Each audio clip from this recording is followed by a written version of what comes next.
significance of walking from Watsonville to Santa Cruz this weekend? The significance?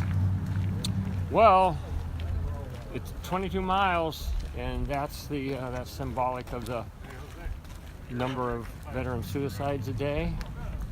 So that's the mileage. The importance of it is to get a bunch of people together and share stories and walk. It's a pretty simple thing to do. And I think for me, the healing really comes with the walking and being together with people, veterans and civilians.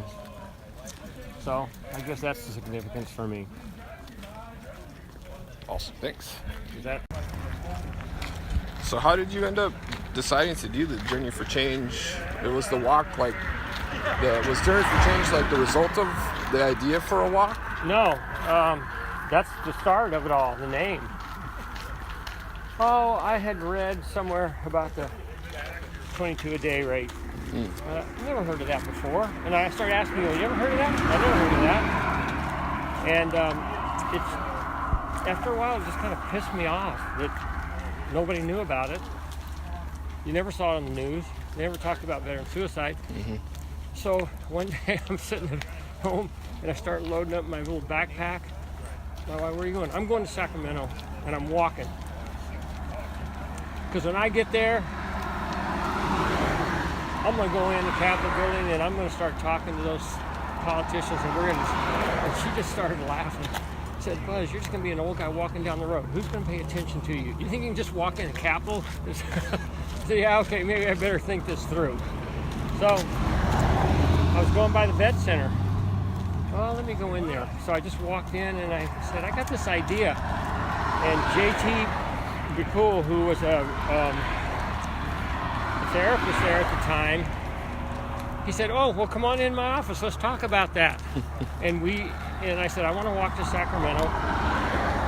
And I got the idea from this guy, his last name is Fox, who was a young Canadian in the 1980s who lost a leg to cancer. And he decided to raise money for cancer research. And Terry Fox was his name. And to bring awareness to that, he was going to run across Canada on one leg.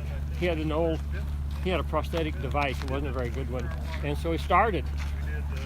And he started picking up people along the way, and it got huge. People waiting for him in towns. And he only made it about halfway and he died. But a reporter asked him once, said, man, this has got to be really hard to do what you're doing. And he goes, well, cancer's harder. So I thought, I want to do something hard. There are a lot of things going on. Oh, let's do 22 push-ups. Well, let's go out. We'll walk for 22 minutes for a win. I said, I want to do something that's really hard to get people's attention. And so that's how it started. And my daughter and I sat down one day and came up with a name. His was called the Journey for Hope or the Run for Hope or something like that. And so we just started looking up names. And Journey seemed like a really good name because it's not the destination, it's the journey is where really the healing takes place.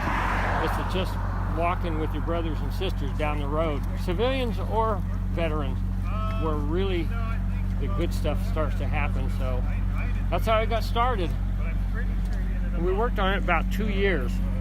And we came up with some really good ideas, we thought, proposals. And it just got bigger and bigger. And I thought that was just it. We're going to do that. And it just keeps going into new things. So I guess it's never going to be over.